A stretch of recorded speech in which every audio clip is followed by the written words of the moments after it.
판단 기준 시점에 대해서 말씀드려보면 원칙적으로는 매매계약 체결 시점이 기준입니다. 위 판결은 매매계약 체결 후에 소유권 이전 등기 전에 일시적으로 양도인이 다주택자가 되더라도 이는 양수인의 조합원 지위 취득에 아무런 영향을 미치지 않는다라고 판단했습니다.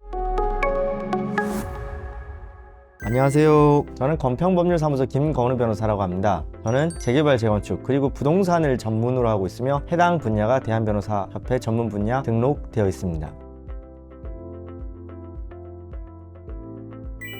도시정비법 39조 2항 단서 제4호에 따른 조합원 지위 승계 예외 요건 중 1세대 1주택자로서 10년 소유 5년 거주 요건을 충족하는 경우에 양도인이 매도 시점에만 1주택자이면 되는지 아니면 전기간 동안 계속 1주택자여야 하는지에 관한 문의가 있어서 이에 관한 답변을 공유 드려보고자 합니다.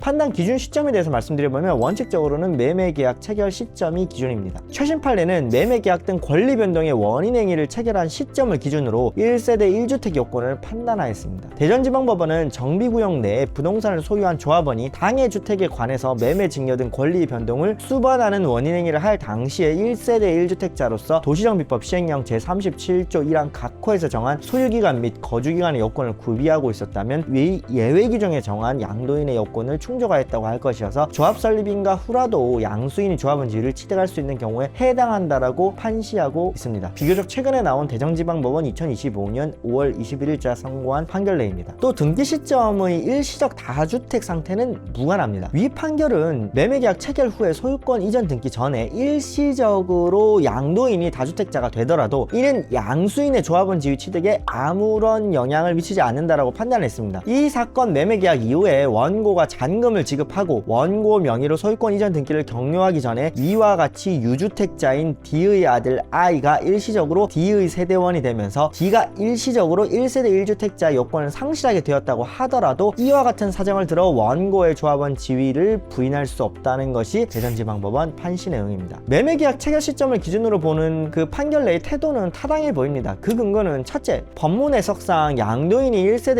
1주택자로서 해당 부동산을 10년 이상 소유하고 5년 이상 거주한 경우는 양도 당시에 위 요건을 갖추고 있으면 된다는 의미로 해석이 됩니다. 둘째, 부동산 물권 변동의 원인 행위 당시 부동산 소유자는 양수인과의 관계에서 이미 양도인의 지위를 가지게 됩니다. 셋째, 양수인은 통상 원인 행위 당시의 현황을 신뢰하고 이를 기초로 해서 거래 조건을 정하게 됩니다. 넷째, 등기 시점에 서늘하는 우연한 사정으로 일시적 다주택자가 된 경우까지 제한하는 것은 입법 취지에 부합하지 않기 때문입니다. 실무상 주의사항에 대해 살펴보겠습니다. 첫째, 매매계약 체결 전에는 반드시 1세대 1주택 상태를 유지하셔야겠습니다. 둘째, 매매계약 체결 후이면서 등기 전에 일시적 다주택 상태는 허용될 수 있기는 하나 이는 우연한 사정에 의한 것이어야 하겠습니다. 셋째, 매도인이 공유 지분을 보유한 경우에도 주택수에 포함될 수 있기는 하나 이는 좀 주의가 필요하기는 합니다. 서울행정법원 2021년 6월 25일째 선고한 판결 내이기도 합니다. 자, 실무상 공고사항에 대해서 살펴보면 따라서 매매계약 당사자들은 첫째, 매매계약 체결 전에 다른 주택을 모두 처분해서 1세대 1주택 상태를 확보할 필요성이 있겠습니다. 둘째, 매매계약서에 양도인이 1세대 1주택자임을 명시해야겠습니다. 셋째, 10년 소유 5년 거주 요건 충족 여부를 객관적 자료로 입증 가능하도록 준비하셔야겠습니다. 넷째, 등기 완료 시까지 새로운 주택 취득이나 세대 합가 등으로 인한 다주택 상태 발생을 최대한 방지하셔야겠습니다. 재건축, 재개발은 법력이 매우 복잡하거니와 개정이 매우 잦습니다. 재건축 전문 변호사와의 상담은 인생의 중대한 위기를 막아줄 것으로 확신합니다.